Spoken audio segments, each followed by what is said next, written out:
आपको मध्य प्रदेश के अतिथि शिक्षकों के अधिकार में दस्तक देनी है। राजनीति में नेताओं के सुर चुनाव से पहले कुछ और होते हैं और चुनाव जीतने के बाद अलग हो जाते हैं।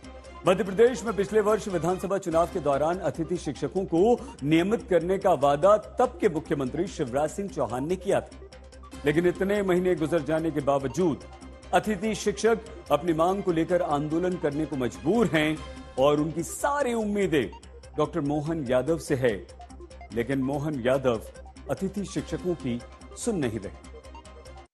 मैं अपनी ड्यूटी मानता हूं कि जिन लोगों ने जी जान से अपने सामर्थ्य और अपने क्षमता के अनुरूप बच्चों को विद्या का दान दिया, उनकी जिंदगी भी कुछ बेहतर की जाए। नाम क्या है उनका? अतिथि। आप हमारे यहाँ मेहमान बन के आओगे तो घर पे कब्जा करोगे क्या? घर पर कब्जा करोगे क्या? मंत्री जी ने ये शब्द उन अतिथि शिक्षकों के लिए बोले जिन्हें चुनाव से पहले शिक्षा दूत कहा गया। वादा किया गया कि उन्हें नियमित कर दिया जाएगा ताकि ये लोग अपने परिवार का ध्यान रख पाएंगे, लेकिन इस वादे के 1 साल बाद भी मध्य प्रदेश में हजारों अतिथि शिक्षक अपने हक के लिए दर दर की ठोकरें खा रहे हैं। अतिथि शिक्षकों को किसी की भी सरकार रही हो, सभी ने नियमितीकरण का वादा किया और अतिथि शिक्षकों के साथ वादा खिलाफी की है। जब कमलनाथ जी की सरकार थी, उन्होंने विधानसभा चुनाव से पहले वचन पत्र में लिया था कि अतिथि शिक्षकों को नियमित करेंगे। सरकार बनने के बाद वो भी अतिथि शिक्षकों का उन्होंने नियमितीकरण नहीं किया और उन्होंने कह दिया कि अतिथि शिक्षक पिछले 15 वर्ष का कचरा है। जब बीजेपी की सरकार आई, माननीय मुख्यमंत्री शिवराज सिंह चौहान जी ने भी अतिथि शिक्षक पंचायत आयोजित करके उनसे वादे किए थे। उनको गुरुजियों की भांति विभागीय परीक्षा लेकर नियमित करने का वचन दिया था, लेकिन आज दिनांक तक उसके आदेश नहीं हुए। अगर एमपी में सब कुछ वादे के मुताबिक होता तो ये अतिथि शिक्षक इस तरह से जिंदगी न जी रहे होते। मध्य प्रदेश में हजारों अतिथि शिक्षक इसी तरह से अपना और अपने परिवार का पेट पाल रहे हैं। सबसे पहले अजय तिवारी से मिलिए। सुबह स्कूल में ये बतौर अतिथि शिक्षक बच्चों को पढ़ाते हैं और स्कूल से छुट्टी के बाद चाय की दुकान चलाते हैं। मुझे अल्प मानदेय जो है तो मिलता है। मैं अतिथि शिक्षक में काम करता था, तो अतिथि शिक्षक में इतनी कम सैलरी है कि उससे मेरे परिवार का भरण पोषण नहीं हो पा रहा है। इसलिए मैंने ये जो है, जब विद्यालय से फ्री होने के बाद मैं ये चाय की दुकान करता हूँ।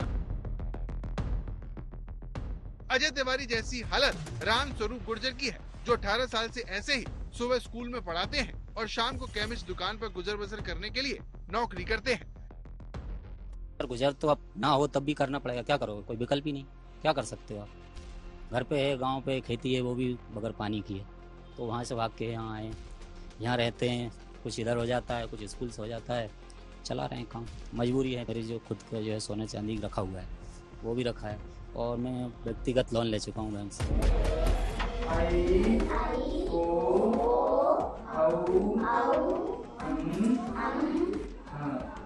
कन्हैया कश्यप की जिंदगी सुबह स्कूल और शाम को चाट का ठेला लगाते हुए गुजर रही है। यानी मध्य प्रदेश में जिनके कंधों पर देश के भविष्य को संवारने की जिम्मेदारी है, उनका खुद का भविष्य असुरक्षित है। इसीलिए अतिथि शिक्षक नियमितीकरण को लेकर आंदोलन कर रहे हैं। पूछ रहे हैं कि चुनाव से पहले जो वादा उनसे किया गया था उसका क्या हुआ। जब ये सवाल स्कूल शिक्षा मंत्री राव उदय प्रताप सिंह से पूछा गया तो उन्होंने हजारों अतिथि शिक्षकों के जख्मों पर नमक रगड़ दिया। नाम क्या है उनका? अतिथि। आप हमारे यहाँ मेहमान बन के आओगे तो घर पे कब्जा करोगे क्या? इस बयान पर विवाद बढ़ा तो मंत्री जी ने खेद जताने में देर नहीं की और कहा कि उनका मकसद किसी को ठेस पहुंचाने का नहीं था।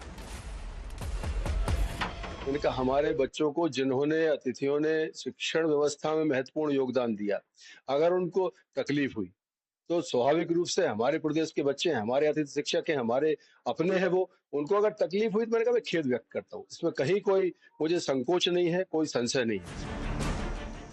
लेकिन अतिथि शिक्षकों के नियमितीकरण के वादे का क्या हुआ, इस पर सरकार खामोश है। जबकि तब राज्य के मुख्यमंत्री शिवराज सिंह चौहान ने विधानसभा चुनाव से ठीक पहले भोपाल में अतिथि शिक्षकों की पंचायत बुलाकर वादा किया था कि सरकार अतिथि शिक्षकों को नियमित करने की दिशा में आगे बढ़ेगी। गुरुजियों की तरह एक योजना बनाऊंगा कि जिसमें पात्रता परीक्षा लेके भी हम अतिथि शिक्षकों को नियमित करने की दिशा में आगे बढ़ सकें। मेरी इच्छा है कि तुम सब नियमित हो जाओ, ढंग से पढ़ाओ, बच्चों को भी ठीक से पढ़ाओ।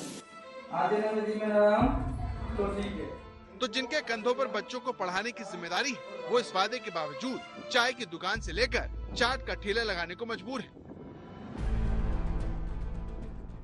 अतिथि शिक्षक परंपरा एमपी में 2008 से शुरू हुई। तब वर्ग 3 को 2500, वर्ग 2 को 3500 और वर्ग 1 को 4500 रूपए मानदेय मिलता था। मानदेय भुगतान सिर्फ 20 दिन का मिलता था। 2018 में दोगुनी बढ़ोतरी करते हुए वर्ग 3 को 5000, वर्ग 2 को 7000 और वर्ग 1 को 9000 मानदेय मिलना शुरू हुआ। वर्तमान में मानदेय है वर्ग 3 को 10,000, वर्ग 2 को 14,000 और वर्ग 1 को 18,000, जिसकी शुरुआत 2023 विधानसभा चुनाव से ठीक पहले हुई थी। एमपी में स्कूल शिक्षा में कुल 72,000 अतिथि शिक्षक हैं। 51,558 पद में अतिथि शिक्षक कार्यरत हैं और 31,268 पदों पर उनकी बहाली की प्रक्रिया जारी है। आज की तारीख तक रेगुलर करना तो छोड़ो, इन्होंने पोर्टल तक नहीं खोला अभी तक कि लोग अप्लाई कर सके। हर साल इन्हें अप्लाई करना पड़ता है, हर साल उस प्रक्रिया से गुजरना पड़ता है, तब इनका चयन होता है। 26,000 स्कूल ऐसे हैं जिसमें केवल एक शिक्षक है। 8,000 से ज्यादा अतिथि शिक्षक 5 मांगों को लेकर आंदोलन कर रहे हैं। इन्होंने 10 सितंबर को भोपाल में तिरंगा यात्रा निकालकर प्रदर्शन भी किया। बारिश के बीच प्रदर्शन 6 घंटे तक चला। अतिथि शिक्षकों का प्रतिनिधि मंडल शिक्षा मंत्री राव उदय प्रताप से भी मुलाकात कर चुका है, लेकिन अब तक बात नहीं बन पाई। रवीश पाल सिंह, भोपाल, आज तक।